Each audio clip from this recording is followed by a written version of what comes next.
Who is ready for a review of the 2024 Georgia Association of Realtors exclusive seller brokerage engagement agreement? And I think that we could argue this is easily within the top three most frequently completed contract forms by real estate agents in Georgia because it is a gateway to entering a property into the MLS. The MLS requires an exclusive listing prior to entering property into the multiple listing service. And just from a very basic standpoint, the Georgia Real Estate Commission requires written permission from the owner before we can even advertise property. But this agreement goes far beyond just giving us that written permission because it is a brokerage engagement. It also creates that client relationship between the broker and the seller. So this is a 10-page agreement. Most of the blanks are going to be on the first 2 pages. So what I'm going to do is go through and just chat with you all casually about the blanks to be completed. And I'm also going to go through and point out some answers to frequently asked questions. I'm going to point out some common mistakes that agents make filling out this form to help you not make those mistakes as well. So let me zoom in just a little bit here. Now we know that this is a Georgia Association of Realtors form because it has the Georgia Realtors logo in the top right. And it lets us know we're using the most recent version because we can see the year there. Now also on the bottom of these pages, it will reference the GAR form number and also the name of the authorized user. So if your name is populating at the bottom of the form, you are in a good place. You want that to happen because that indicates that you have a right to use these Georgia Realtor contract forms. And if you are an active realtor here in the state of Georgia, you have access to the forms. You will be able to enter in your NRDS number, your NERDS number, into your forms editor to pull up those forms with your name at the bottom. But if you're not a realtor and you want to use the GAR forms, you can purchase a license to use the forms at forms.garealtor.com. Okay, so let's go ahead and dive in here on the top of page number 1 of 10.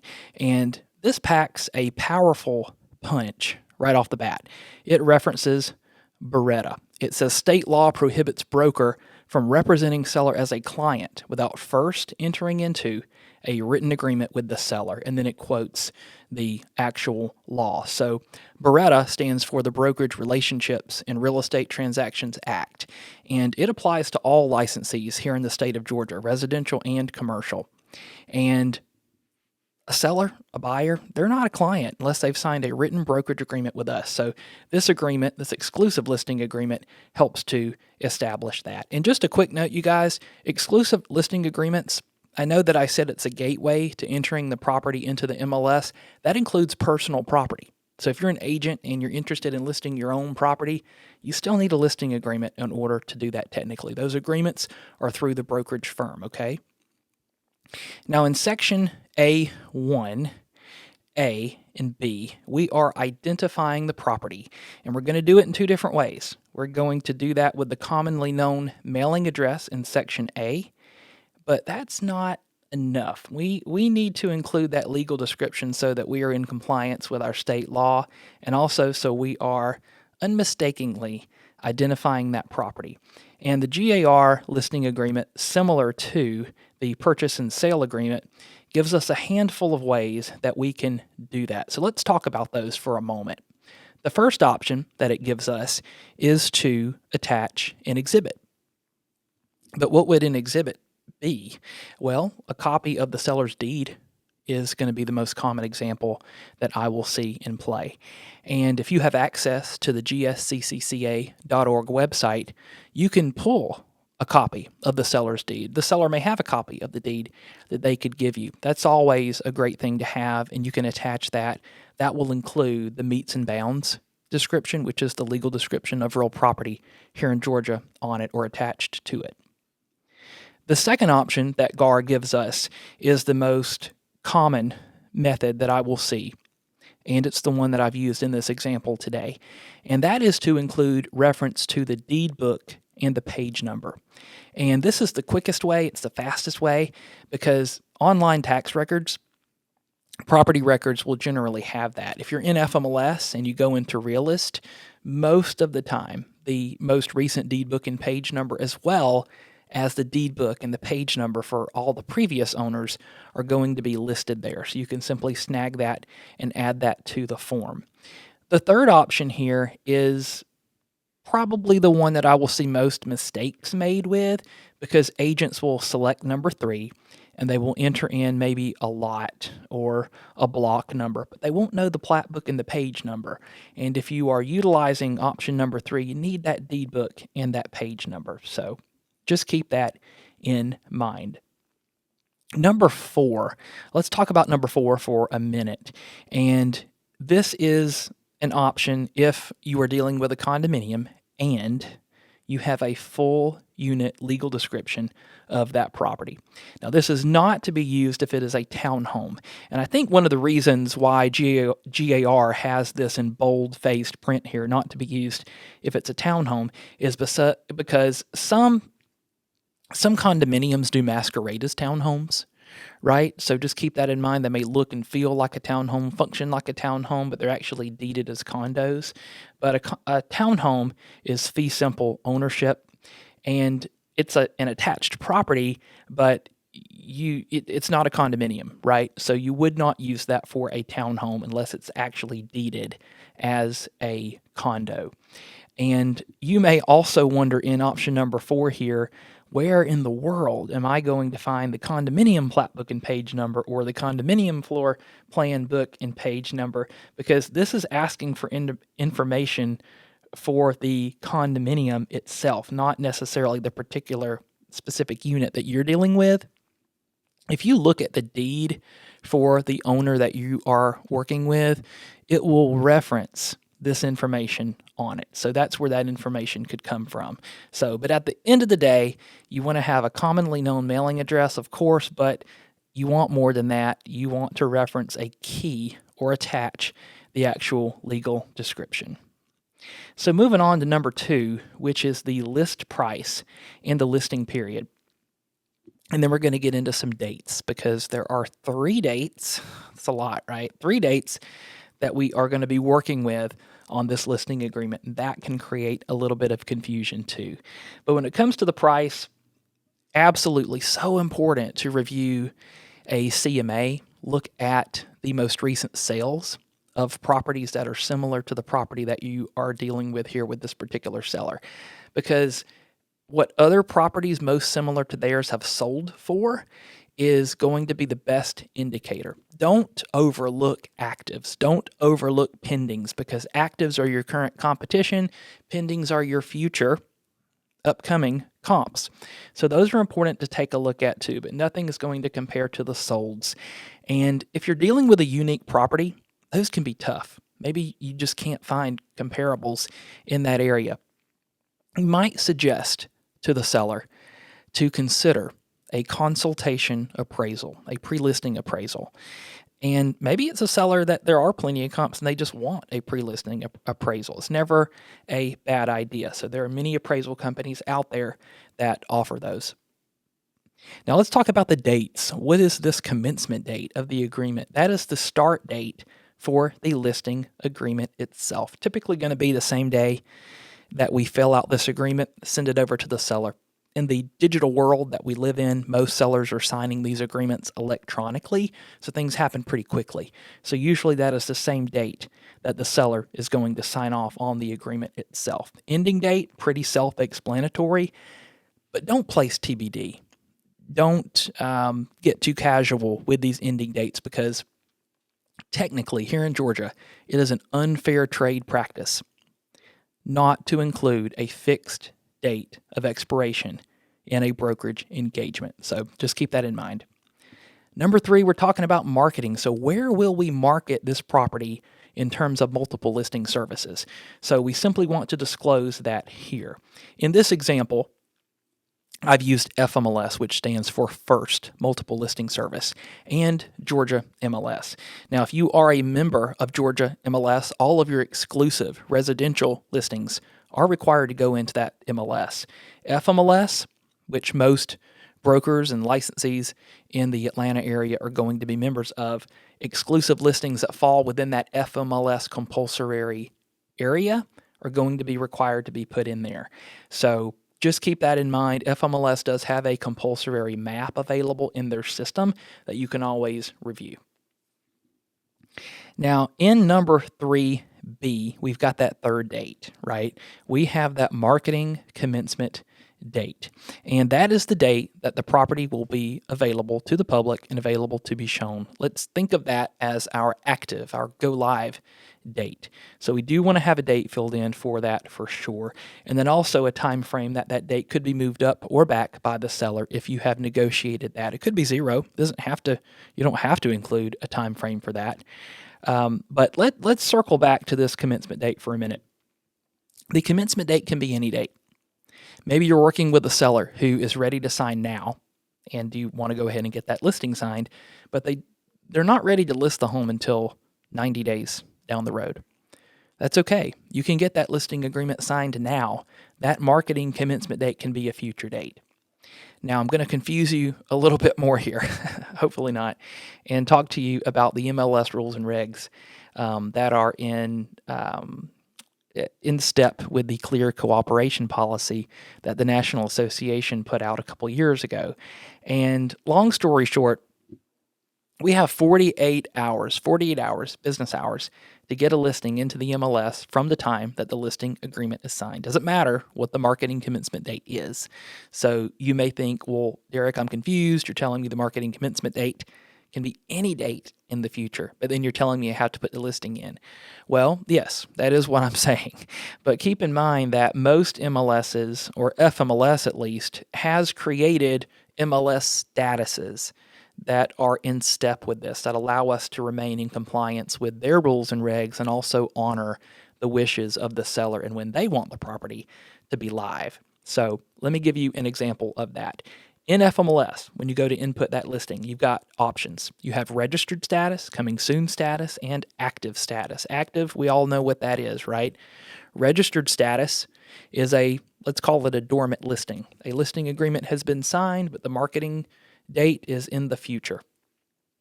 No marketing can be done. You cannot show that property.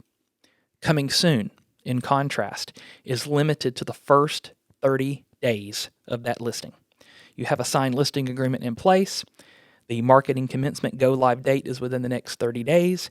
Marketing can happen because when you put that listing in the MLS in the coming soon status, it will syndicate.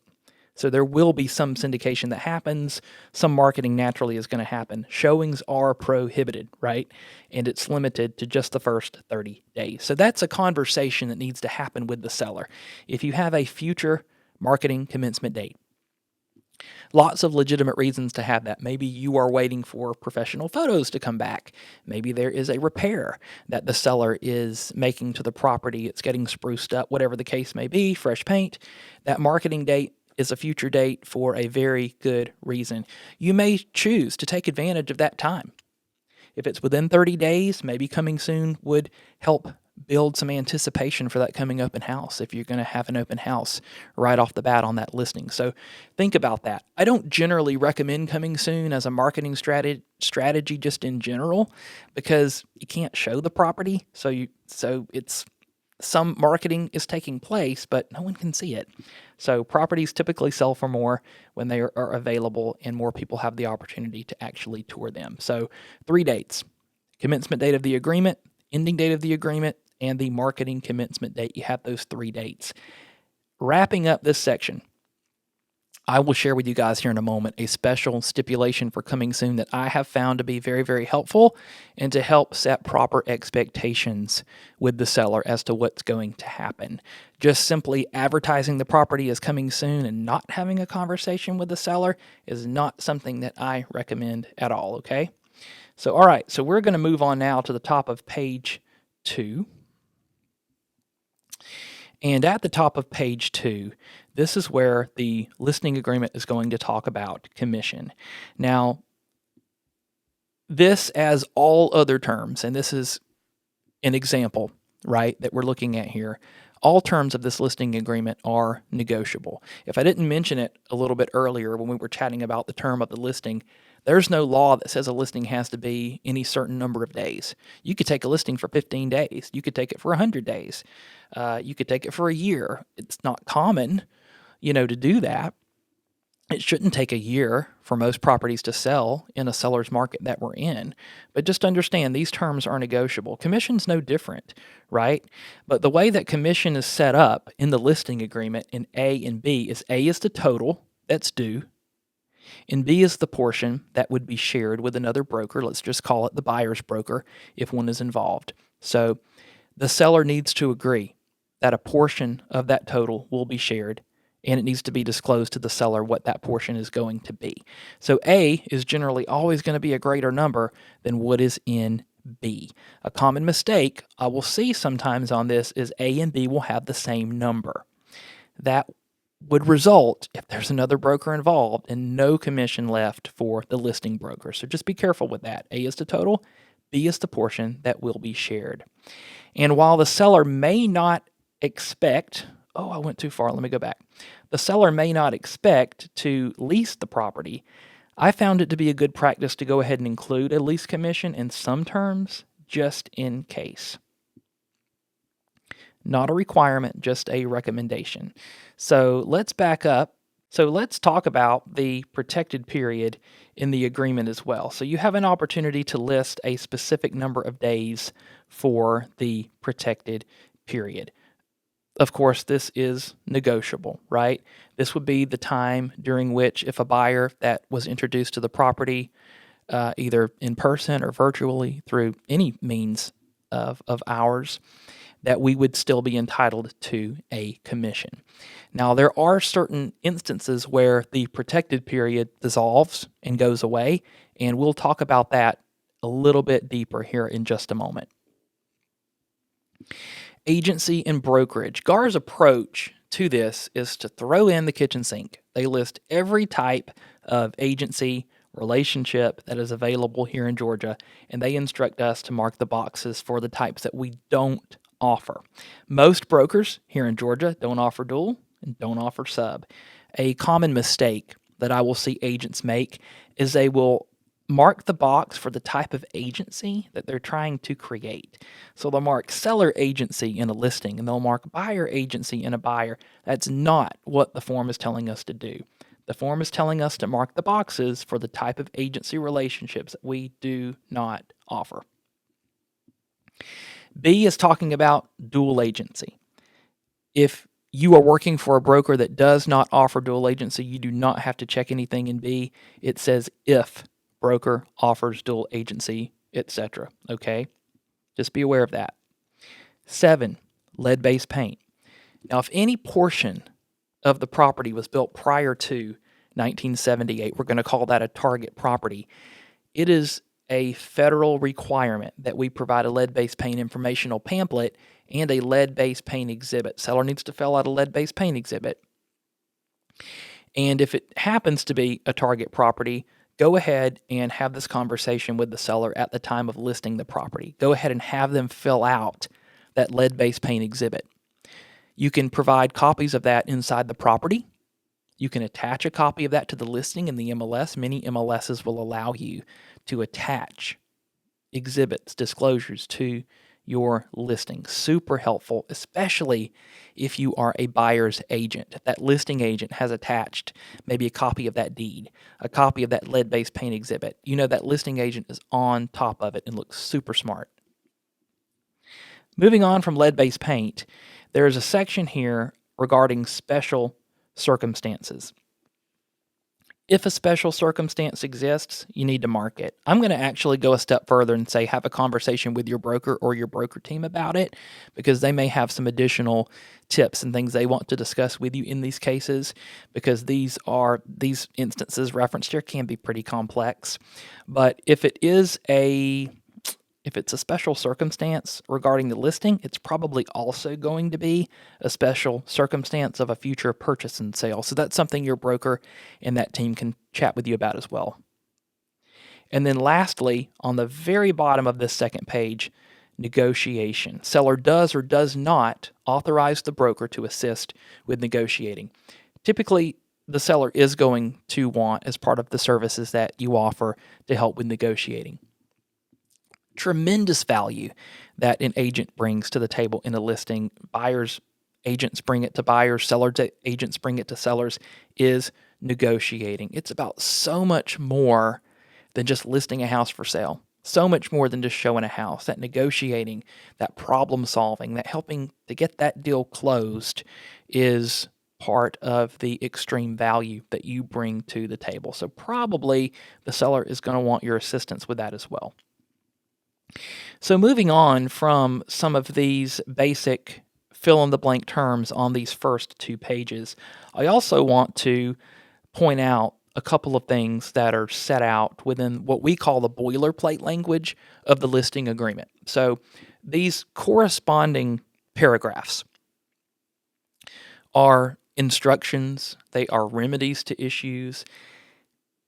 Do not overlook reading these pages. Cannot express that enough. It's so important.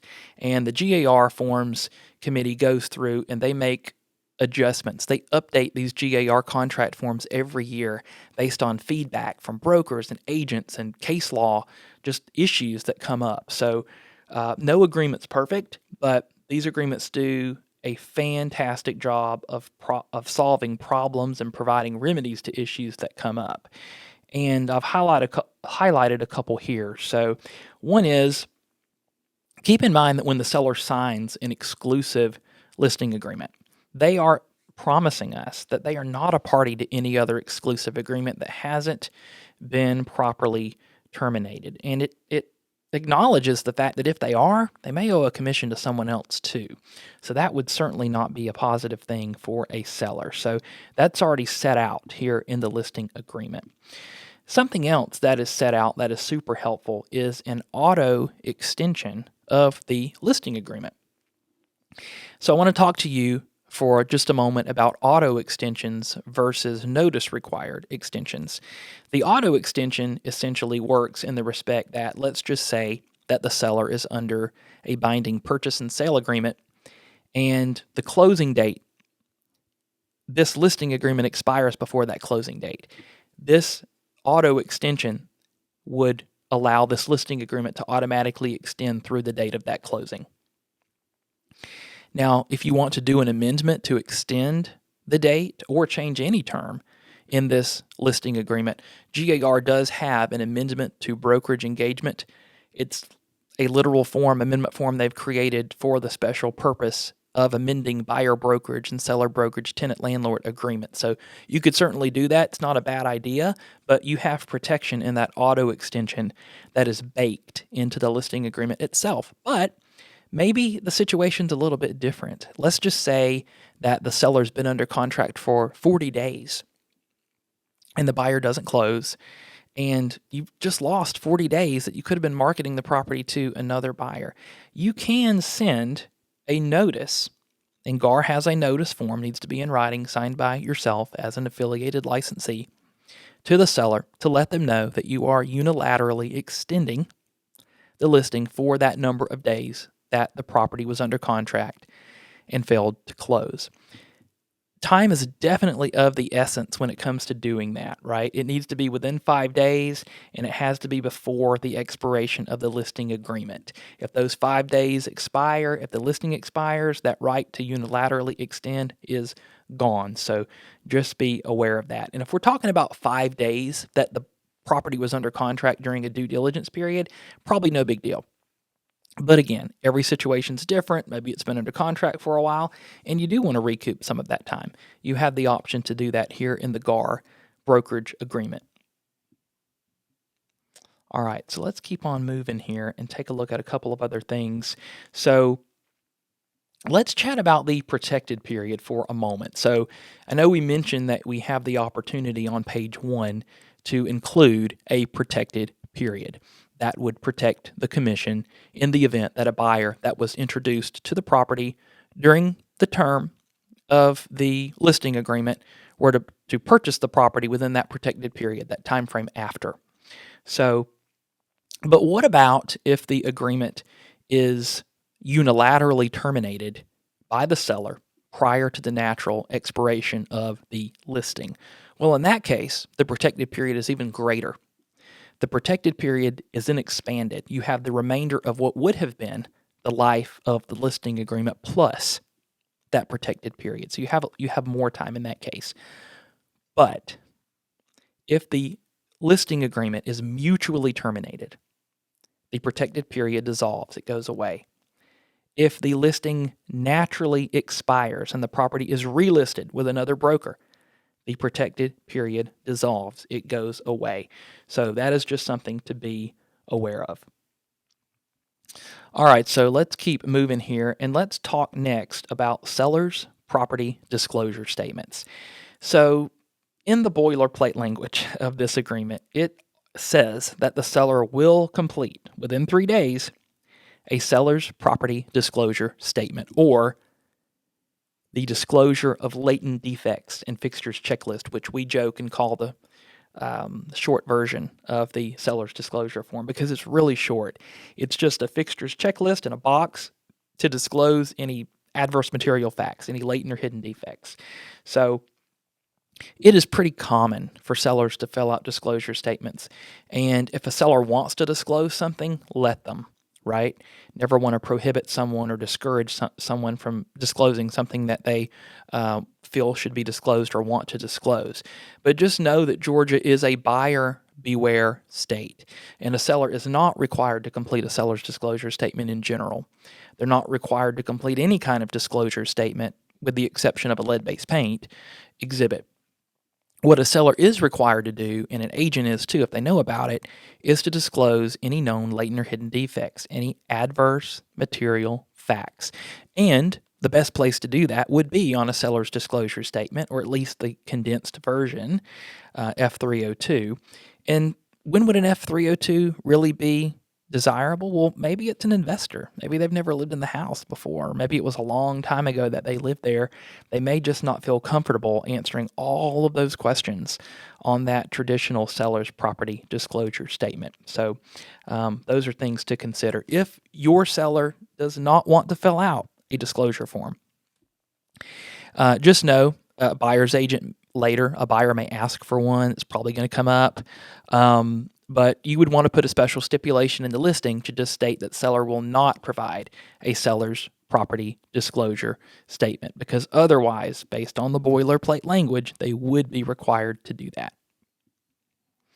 Okay, so going to move forward here just a little bit and hit some other points that may be helpful for you. And I believe that's going to take us to, it is the exhibits, brochures, and special stipulations page of this particular agreement. Now, the more brochures that you provide, the smarter you're going to look, the less liability you're going to have naturally because you're helping to educate that seller. And two of my favorite ones are going to be the ABCs of agency and protect yourself when selling real property. The ABCs of agency, I think, is a fantastic cheat sheet. I use it because it explains every type of agency relationship that's available in Georgia, way better than I ever could on my own. And I found it very helpful to provide to parties that we're working with to help explain to them what those relationships mean. Protect yourself in selling real property is a no-brainer. That is a wonderful form to give a seller and to help get them in the right mindset and set those proper expectations. If you have any exhibits and addenda, you want to go ahead and mark those and give those a letter. Exhibits A, B, C, D, E, F, G, those are going to be labeled alphabetically. Amendments are historically labeled 1, 2, 3, 4 numerically.